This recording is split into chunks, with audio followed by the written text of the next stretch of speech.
ये कहानी मियो नाम की लड़की की है, जिसकी माँ के मरने पर उसका बापू शिनिची दूसरी माँ ले आता है।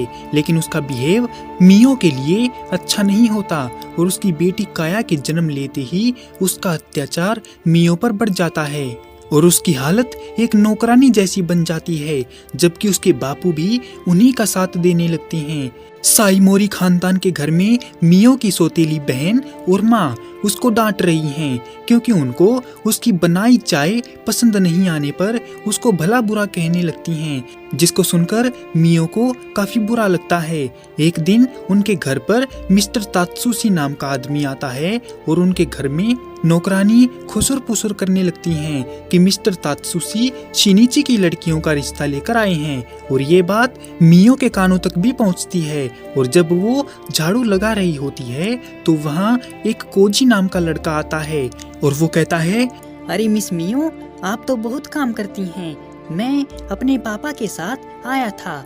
वैसे सच बताऊं तो मैं यहाँ आपके लिए ही आया हूँ। जिसे सुनकर मियो ब्लश करने लगती है और वो दोनों साथ में बैठकर बातें करने लगते हैं और कोजी मियो को कैंडी खिलाता है जो उसने अपने भाई के हाथों मंगाई थी। उसे खाकर मियो काफी खुश होती है।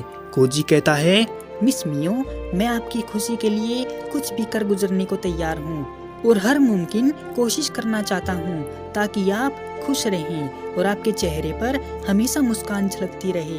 रात को जब मियो काम कर रही होती है तो काया अपने बापू से एक नया किमोनो खरीदने की बात बोलती है, क्योंकि उसके स्कूल खुलने वाले हैं। तो उसके बापू एक की जगह 2-3 किमोनो एक साथ ले लेने को कहते हैं ताकि पूरा साल निकल जाए। जैसे ही मियो वहाँ से जाने लगती है तो शिनिची उसको आने वाले 2 दिनों बाद तैयार रहने को बोलता है, क्योंकि घर पर कोई आने वाला है।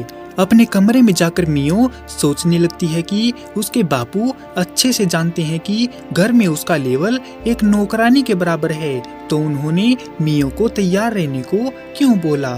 यही सब बातें सोचते हुए मियो की आंख लग जाती है। 2 दिन बाद जब मियो काम कर रही होती है तो काया उसका मजाक उड़ाती है, क्योंकि मियो के चेहरे पर थोड़ी गंदगी लगी हुई थी। मियो अपने नेचर से मजबूर है और वो खुद ही काया से माफी मांगने लगती है। इसके बाद जब वो झाड़ू लगा रही थी तो उसकी मुलाकात फिर से कोजी से होती है।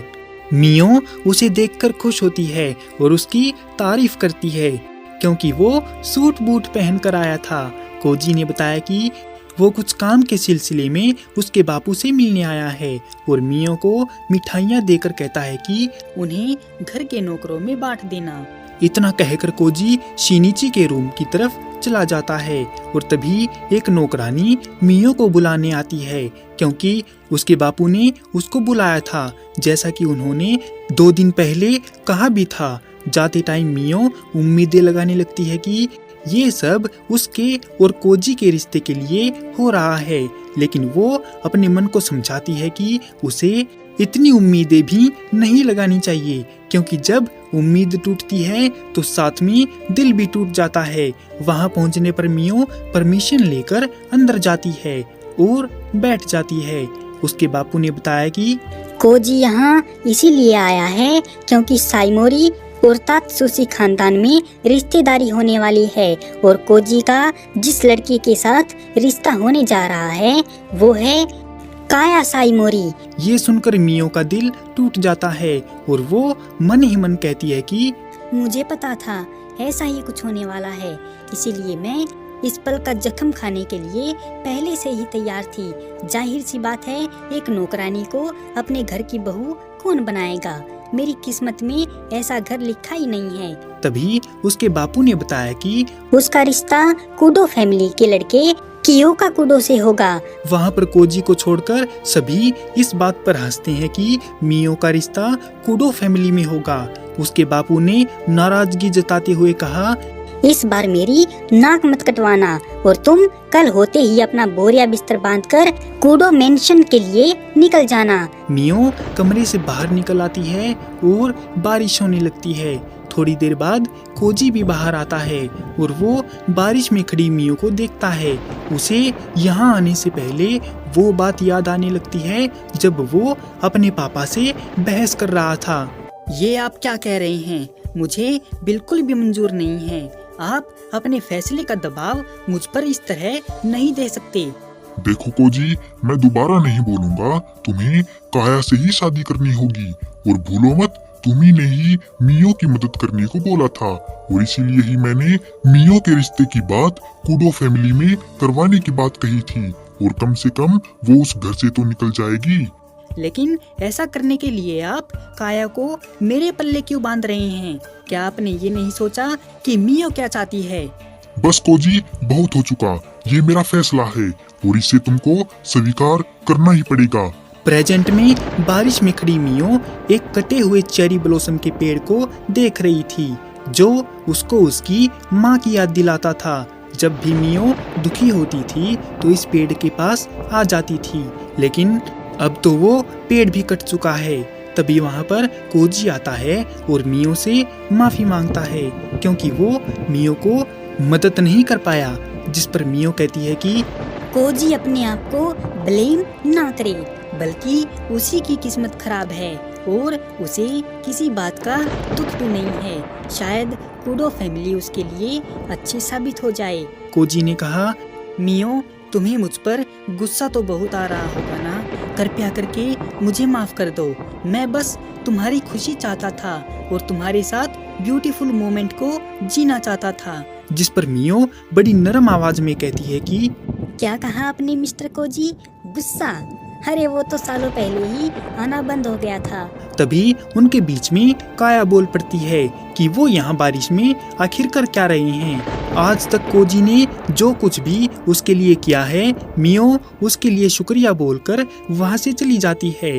और जब रात को मियो अपनी पैकिंग कर रही होती है तो एक नौकरानी किमोनो लेकर आती है जो शिनिची ने भिजवाया था और वो चाहते हैं कि मियो कल इसी को पहनकर कूडो फैमिली में जाए। वो नौकरानी मियो को अवेयर करती है कि जिस लड़के कियोका कूडो से उसका रिश्ता होने जा रहा है वो बहुत जालिम है, जिसकी वजह से उसकी कई फियोंसे उसको छोड़कर भाग चुकी हैं। इसीलिए उसे अलर्ट रहना चाहिए। मियो के पास ज्यादा सामान नहीं था क्योंकि उसकी माँ की निशानियों को पहले ही फेंक दिया गया था। नौकरानी सिंपैथी के साथ उसको एक तोहफा देकर उसके सेफ डेस्टिनेशन के लिए कामना करती है। सुबह होने पर मियो उसी किमोनो को पहनकर जाने के लिए रेडी होती है।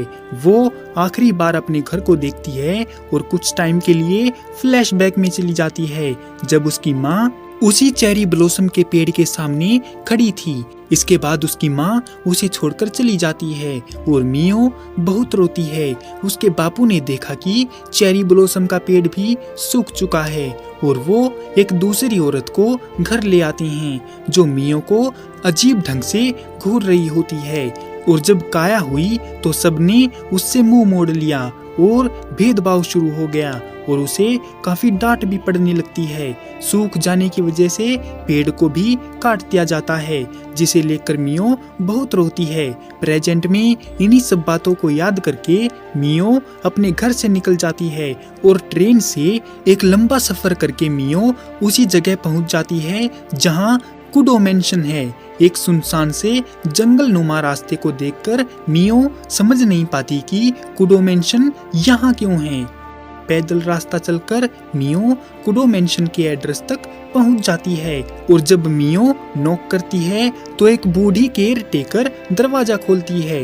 मियो ने अपनी पहचान बताकर कहा कि वो कियोका से शादी करने के सिलसिले में आई है। केयर टेकर उसका स्वागत करके बताती है कि वो उसी का वेट कर रही थी। वो मियो को कियोका के पास ले जाती है जो अपने कमरे में काम कर रहा था। मियो अपना सिर झुकाकर बोली, मिस्टर कियोका, आपसे मिलकर अच्छा लगा। मेरा नाम है मियो साइमोरी। कियोका उसे देखते हुए बोला, तुम कब तक अपना सिर ऐसे ही झुकाई रहोगी? केयर टेकर कहती है कि आपको घबराने की जरूरत नहीं है, आप अपना सिर उठाइए। और जैसे ही मियो सिर उठाकर कियोका को देखती है तो वो उसे देखती ही रह जाती है, क्योंकि वो इंसान कुदरत का बनाया हुआ खूबसूरत लड़का था। उसकी नीली आंखों को देखकर मियो को लगा कि बारिश के बाद जैसा इंद्रधनुष निकलता है, बिल्कुल वैसा ही नजारा देखने को मिल रहा था। उसने कहा, I am head of the kudo family और मेरा नाम कियोको कुडो है और मुझे भी आपसे मिलकर अच्छा लगा मिस साइमोरी।